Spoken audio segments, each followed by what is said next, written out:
आप सभी को प्रेज़ द लॉर्ड। आज हम पवित्र बाइबल में से उत्पत्ति और उसके 9 अध्याय से 12 अध्याय तक वचन को पढ़ेंगे। मैं फ्रांसिस जोसेफ और मेरी पूरी टीम की तरफ से मैं आप सभी का स्वागत करता हूँ। वचन को पढ़ने से पहले आइए हम प्रार्थना में करें। आसमान और ज़मीन के खालिक और मालिक, मेरे जिंदा और अब्दी खुदा, मैं दिल से आपका धन्यवाद करता हूँ कि प्रभु आपने हमें संभाला और अपनी हिफाजत में रखा। खुदा, प्रार्थना करता हूँ मेरे पिता परमेश्वर कि खुदा ने जो आपने वचन दिया है, जो भी वचन पढ़ा जाए और सुना जाए, उसके ऊपर मेरे खुदा आप अपना आशीष करा सकें। प्रार्थना को मांगते यीशु मसीह के सच्चे और जिंदे नाम से, आमीन।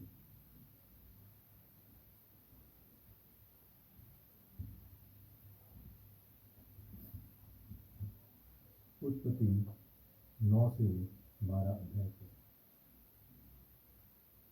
फिर परमेश्वर ने नूह और उसके पुत्रों को आशीष दी और उनसे कहा, फूलो फलो और बढ़ो और पृथ्वी में भर जाओ। तुम्हारा डर और भय पृथ्वी के सब पशुओं और आकाश के सब पक्षियों और भूमि पर के सब रेंगने वाले जंतुओं और समुद्र की सब मछलियों पर बना रहेगा। ये सब तुम्हारे वश में कर दिया जाते हैं। सब चलने वाले जंतु तुम्हारा आहार होंगे। जैसा तुमको हरे हरे छोटे पेड़ दिए थे, वैसा ही अब सब कुछ देता हूँ। पर मांस को प्राण समेत अर्थात लहू समेत तुम ना खाना, और निश्चय ही मैं तुम्हारे लहू अर्थात प्राण का बदला लूंगा। सब पशुओं और मनुष्यों दोनों से मैं उसे लूंगा। मनुष्य के प्राण का बदला मैं एक एक के भाई बंधु से लूंगा। जो कोई मनुष्य का लहू बहाएगा, उसका लहू मनुष्य ही से बहाया जाएगा, क्योंकि परमेश्वर ने मनुष्य को अपने ही स्वरूप के अनुसार बनाया है। और तुम फूलो फलो और बढ़ो और पृथ्वी पर बहुतायत से संतान उत्पन्न करके उसमें भर जाओ। फिर परमेश्वर ने नूह और उसके पुत्रों से कहा, सुनो, मैं तुम्हारे साथ और तुम्हारे पश्चात जो तुम्हारा वंश होगा उसके साथ भी वाचा बांधता हूँ, और सब जीवित प्राणियों से भी जो तुम्हारे संग हैं, क्या पक्षी, क्या घरेलू पशु, क्या पृथ्वी के सब बनेले पशु, पृथ्वी के जितने जीव जंतु जहाज से निकले हैं। और मैं तुम्हारे साथ अपनी ये वाचा बांधता हूँ कि सब प्राणी फिर जल प्रलय से नष्ट ना होंगे, और पृथ्वी का नाश करने के लिए फिर जल प्रलय ना होगा। फिर परमेश्वर ने कहा, जो वाचा मैं तुम्हारे साथ और जितने जीवित प्राणी तुम्हारे संग हैं उन सब के साथ भी युग युग की पीढ़ियों के लिए बांधता हूँ, उसका ये चिन्ह है, मैंने बादल में अपना धनुष रखा है। वह मेरे और पृथ्वी के बीच में वाचा का चिन्ह होगा। और जब मैं पृथ्वी पर बादल फैलाऊं, तब बादल में धनुष दिखाई देगा। तब मेरी जो वाचा तुम्हारे और सब जीवित शरीरधारी प्राणियों के साथ बंधी है, उसको मैं स्मरण करूंगा। तब ऐसा जल प्रलय फिर ना होगा जिससे सब प्राणियों का विनाश हो। बादल में जो धनुष होगा, मैं उसे देख के ये सदा की वाचा स्मरण करूंगा, जो परमेश्वर के और पृथ्वी पर के सब जीवित शरीरधारी प्राणियों के बीच बंधी है। फिर परमेश्वर ने नूह से कहा, जो वाचा मैंने पृथ्वी भर के सब प्राणियों के साथ बांधी है, उसका चिन्ह यही है। नूह के पुत्र जो जहाज में से निकले, वे शेम, हाम और यपेत थे, और हाम कनान का पिता हुआ। नूह के 3 पुत्र यही हैं, और इनका वंश सारी पृथ्वी पर फैल गया। नूह किसानी करने लगा। उसने दाख की बारी लगाई, और वह दाख मधु पीकर मतवाला हुआ और अपने तंबू के भीतर नंगा हो गया। तब कनान के पिता हाम ने अपने पिता की नंगा देखा और बाहर आकर अपने दोनों भाइयों को बतला दिया। तब शेम और यपेत दोनों ने कपड़ा लेकर अपने बंधों पर रखा, अपने कंधों पर रखा और पीछे की ओर उल्टा चलकर अपने पिता के नंगे तन को ढांप दिया, और वह अपना मुख पीछे किए हुए थे, इसलिए उन्होंने अपने पिता को नंगा ना देखा।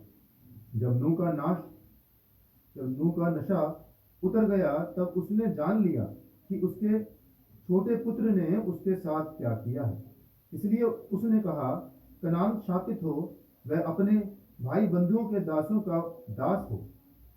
फिर उसने कहा, शेम का परमेश्वर यहोवा धन्य है, और कनान शेम का दास हो। परमेश्वर यपेत के वंश को खिलाए, और वह शेम के तंबुओं में बसे, और कनान उसका दास हो। जल प्रलय के पश्चात नूह 350 वर्ष जीवित रहा। इस प्रकार नूह की कुल आयु 950 वर्ष की हुई। तत्पश्चात वह मर गया। नूह के पुत्र शेम, हाम और यपेत थे। उनके पुत्र जल प्रलय के पश्चात उत्पन्न हुए, उनकी वंशवाली ये है। यपेत के पुत्र गोमेर, मागोग, मादे, यावान, तूबल, मेशेक और तिरास हुए। गोमेर के पुत्र आकाशनज, रिपत और तोगमा हुए। और यवान के वंश में अलीशा और तर्शीश और कित्ती और दोदानी लोग हुए। इनके वंश अन्य जाति के द्वीपों के देशों में ऐसे बट गए कि वे भिन्न भिन्न भाषाओं, कुलों और जातियों के अनुसार अलग अलग हो गए। हाम के पुत्र कूश, मिस्र, फूत और कनान हुए। और कूश के पुत्र सबा, हबीला, सबदा, रामा और सबूत का हुए। और रामा के पुत्र शाबा और ददार हुए। कूश के वंश में निम्रोद भी हुआ। पृथ्वी पर पहला वीर वही हुआ है। वह यहोवा की दृष्टि में पराक्रमी शिकार खेलने वाला ठहरा। इससे ये कहावत चली है, निम्रोद के समान यहोवा की दृष्टि में पराक्रमी शिकार खेलने वाला। उसके राज्य का आरंभ शिनार देश में बेबीलोन, एरेक, अकद और कलने से हुआ।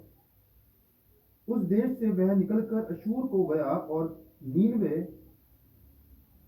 रहोबोतीर और कलह को, और नीनवे और कलह के बीच जो रेसेन है उसे भी बसाया।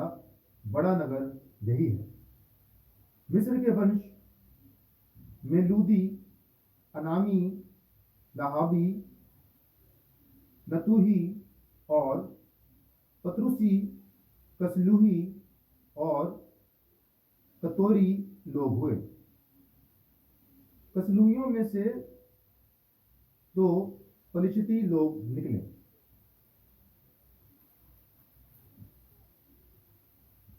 कनान के वंश में उसका ज्येष्ठ पुत्र सिदोन, तब हित, यबूसी, एमोरी,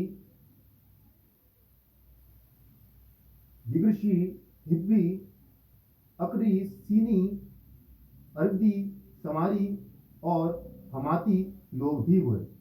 फिर कनानियों के कुल भी फैल गए, और कनानियों की सीमा सिदोन से लेकर गरार के मार्ग में होकर अज्जा तक, और फिर सदोम और अमोरा और अदमा और सबोयीम के मार्ग से होकर लाशा तक हुआ। हाम के वंश में ये ही हुए, और ये भिन्न भिन्न कुलों, भाषाओं, देशों और जातियों के अनुसार अलग अलग हो गए। शेम जो सब एबेरवंशियों का मूल पुरुष हुआ, और जो यपेत का श्रेष्ठ भाई था, उसके भी पुत्र उत्पन्न हुए।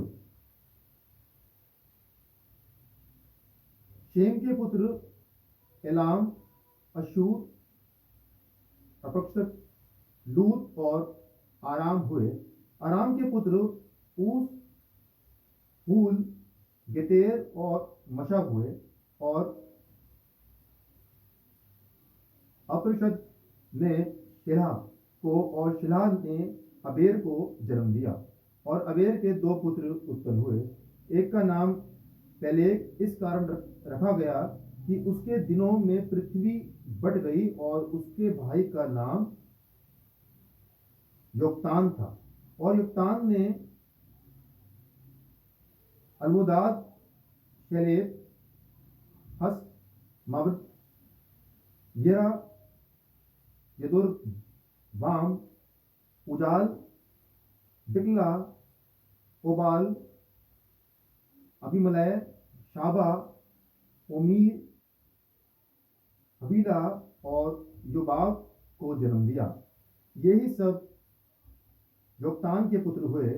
इनके रहने का स्थान मेशा से लेकर सपारा, जो पूर्व में एक पहाड़ है, उसके मार्ग तक हुआ।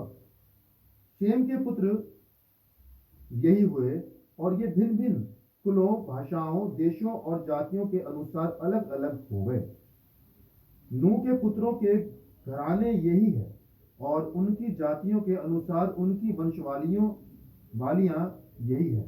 और जल प्रलय के पश्चात पृथ्वी भर की जातियां इन्हीं में से होकर बट गई।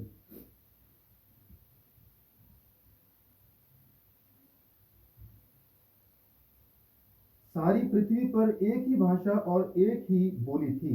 उस समय लोग पूर्व की ओर चलते चलते शिनार देश में एक मैदान पाकर उसमें बस गए।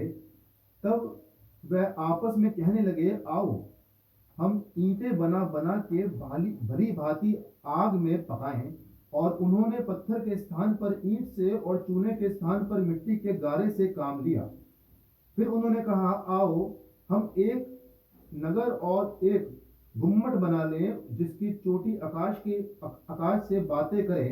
इस प्रकार से हम अपना नाम करें, ऐसा ना हो कि हमको सारी पृथ्वी पर फैलना पड़े। जब लोग नगर और गुम्मट बनाने लगे, तब उन्हें देखने के लिए यहोवा उतर आए। और यहोवा ने कहा, मैं क्या देखता हूं कि सब एक ही दल के हैं, और भाषा भी उन सब की एक ही है, और उन्होंने ऐसा ही काम भी आरंभ किया। और अब जो कुछ वे करने का यत्न करेंगे, उसमें से कुछ भी उनके लिए अनहोना ना होगा। इसलिए आओ हम उतर के उनकी भाषा में गड़बड़ी डालें, कि वे एक दूसरे की बोली को ना समझ सके। इस प्रकार यहोवा ने उनको वहां से सारी पृथ्वी के ऊपर फैला दिया, और उन्होंने उस नगर का बनाना छोड़ दिया। इस कारण उस नगर का नाम बेबीलोन पड़ा, क्योंकि सारी पृथ्वी की भाषा में जो गड़बड़ी है, वह यहोवा ने वहीं डाली। और वहां से यहोवा ने मनुष्यों को सारी पृथ्वी के ऊपर फैला दिया। शेम की वंशवाली ये है। जल प्रलय के 2 वर्ष पश्चात जब शेम 100 वर्ष का हुआ, तब उसने अपक्षत का जन्म हुआ। और अपक्षत के जन्म के पश्चात शेम 500 वर्ष जीवित रहा, और उसके और भी बेटे बेटियां उत्पन्न हुई। जब अपक्षत 35 वर्ष का हुआ, तब उससे शिलाह का जन्म हुआ। और शिलाह के वंश के पश्चात अपक्षत 403 वर्ष और जीवित रहा, और उसके और भी बेटे बेटियां उत्पन्न हुए। तब शिलाह 30 वर्ष का हुआ, तब उसके द्वारा अबेर का जन्म हुआ। और अबेर के जन्म के पश्चात शिलाह बार 403 वर्ष और जीवित रहा, और उसके और भी बेटे बेटियां उत्पन्न हुई। जब अबेर 34 वर्ष का हुआ, तब उसके द्वारा पेलेग का जन्म हुआ। और पेलेग के जन्म के पश्चात अबेर 430 वर्ष और जीवित रहा, और उसके और भी बेटे बेटियां उत्पन्न हुई। जब पेलेग 30 वर्ष का हुआ तब उसके द्वारा रू का जन्म हुआ, और रू के जन्म के पश्चात पेलेग 209 वर्ष और जीवित रहा, और उसके और भी बेटे बेटियां उत्पन्न हुई। जब रू 32 वर्ष का हुआ तब उसके द्वारा सरूग का जन्म हुआ, और सरूग के जन्म के पश्चात रू 207 वर्ष और जीवित रहा, और उसके और भी बेटे बेटियां उत्पन्न हुई। जब सरूग 30 वर्ष का हुआ तब उसके द्वारा नाहोर का जन्म हुआ, और नाहोर के जन्म के पश्चात सरूग 200 वर्ष और जीवित रहा, और उसके और भी बेटे बेटियां उत्पन्न हुई। जब नाहोर 29 वर्ष का हुआ तब उसके द्वारा तेरा का जन्म हुआ, और तेरा के जन्म के पश्चात नाहोर 119 वर्ष तक जीवित रहा, और उसके और भी बेटे बेटियां उत्पन्न हुई। जब तक तेरा 70 वर्ष का हुआ तब तक उसके द्वारा अब्राम और नाहोर और हारान उत्पन्न हुए। तेरा की वंशवाली ये है, तेरा से अब्राम, नाहोर और हारान का जन्म हुआ, और हारान से लूत का जन्म हुआ। हारान उस अपने पिता के सामने ही कसदियों के ऊर नामक नगर में, जो उसकी जन्म भूमि थी, मर गया। अब्राम और नाहोर दोनों ने विवाह किया। अब्राम की पत्नी का नाम सारे और नाहोर की पत्नी का नाम मिल्का था। ये उस हारान की बेटी थी जो मिल्का और जिसका दोनों का पिता था। सारो तो बांझ थी, उसके संतान न हुई। तेरा अपने पुत्र अब्राम और अपने पोते लूत जो हारान का पुत्र था, और अपनी बहू सारे जो उसके पुत्र अब्राम की पत्नी थी, इन सभी को लेकर कसदियों के उर नामक से निकल कनान देश जाने को चला। पर हारान नामक देश में पहुंचकर वहीं रहने लगा। तब तेरा 205 वर्ष का हुआ तब वह हारान देश में मर गया। यहोवा ने अब्राम से कहा, अपने देश और अपने कुटुंबियों और अपने पिता के घर को छोड़कर उस देश में चला जा जो मैं तुझे दिखाऊंगा, और मैं तुझसे एक बड़ी जाति बनाऊंगा और तुझे आशीष दूंगा, और तेरा नाम महान करूंगा, और तू आशीष का मूल होगा। जो तुझे आशीर्वाद दे उन्हें मैं आशीष दूंगा, और जो तुझे कोसे उसे मैं श्राप दूंगा, और भूमंडल के सारे कुल तेरे द्वारा आशीष पाएंगे। यहोवा के इस वचन के अनुसार अब्राहम चला, और लूत भी उसके संग चला, और जब अब्राहम हारान देश से निकला उस समय वह 75 वर्ष का था। इस प्रकार अब्राहम अपनी पत्नी सारे और अपने भतीजे लूत को, और जो धन उन्होंने इकट्ठा किया था और जो प्राणी उन्होंने हारान में प्राप्त किए थे, सबको लेकर कनान देश में जाने को निकल चला, और वह कनान देश में आ गया। उस देश के बीच से जाते हुए अब्राहम शाकेम में, जहां मोरे का बांज वृक्ष है, पहुंचा। उस समय उस देश में कनानी लोग रहते थे। तब यहोवा ने अब्राहम को दर्शन देकर कहा, ये देश मैं तेरे वंश को दूंगा। और उसने वहां यहोवा के लिए, जिसने उसे दर्शन दिया था, एक वेदी बनाई। फिर वहां से आगे बढ़कर वह उस पहाड़ पर आया जो बैतेल के पूर्व की ओर है, और अपना तंबू उस स्थान में खड़ा किया जिसके पश्चिम की ओर तो बैतेल और पूर्व की ओर ए है। वहां भी उसने यहोवा के लिए एक वेदी बनाई और यहोवा से प्रार्थना की, और अब्राहम आगे बढ़ करके दक्षिण देश की ओर चला गया।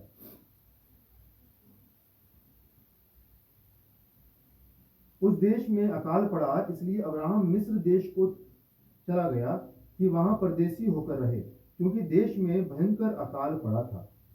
फिर ऐसा हुआ कि मिस्र के निकट पहुंचकर उसने अपनी पत्नी सारे से कहा, सुन, मुझे मालूम है कि तू एक सुंदर स्त्री है, और जब मिस्री तुझे देखेंगे तब कहेंगे, ये उसकी पत्नी है। इसलिए वह मुझको तो मार डालेंगे, पर तुझको जीती रख लेंगे। अंत ये कहना, मैं उसकी बहन हूं, जिससे तेरे कारण मेरा कल्याण हो और मेरा प्राण तेरे कारण बचे। फिर ऐसा हुआ कि जब अब्राहम मिस्र में आया, तब मिस्रियों ने उसकी पत्नी को देखा कि वह अति सुंदर है, और फिरौन के हाकिमों ने उसको देखकर फिरौन के सामने उसकी प्रशंसा की। इसलिए वह स्त्री फिरौन के घर में पहुंचाई गई, और फिरौन ने उसके कारण अब्राहम की भलाई की, और उसको भेड़ बकरियां, गाय बैल, दास दासियां, गधे गधियां और ऊंट मिले। परंतु यहोवा ने फिरौन और उसके घराने पर अब्राहम की पत्नी सारे के कारण बड़ी बड़ी विपत्तियां डाली। तब फिरौन ने अब्राहम को बुलवाकर कहा, तूने मेरे साथ ये क्या किया? तूने मुझे क्यों नहीं बताया कि वह तेरी पत्नी है? तूने क्यों कहा कि वह तेरी बहन है? मैंने उसे अपनी ही पत्नी बनाने के लिए लिया, परंतु अब अपनी पत्नी को लेकर यहाँ से चला जा। और फिरौन ने अपने आदमियों को उसके विषय में आज्ञा दी, और उन्होंने उसको और उसकी पत्नी को सब संपत्ति समेत जो उसकी थी विदा कर दिया। परमेश्वर अपने वचन के पढ़े और सुने जाने पे अपनी बकाया से आशीष दे। आमीन। आइए हम प्रार्थना करें। धन्यवाद महान सामर्थी पिता, आपका तहे दिल से धन्यवाद करता पिता परमेश्वर खुदा उस सुंदर वचन के लिए जो आपने दिया मेरे प्रभु। जो वचन खुदावन पढ़ा गया है, और जब वचन पिता परमेश्वर सुना जाए तो खुदावन आप उसको आशीषित करें। प्रार्थना मांगते यीशु मसीह के सच्चे और जिंदे नाम से, आमीन। परमेश्वर का अनुग्रह हम सब पर बना रहे, और प्रभु की आशीष हम सब पर सदा और सर्वदा बनी रहे। आप सभी को फिर सदा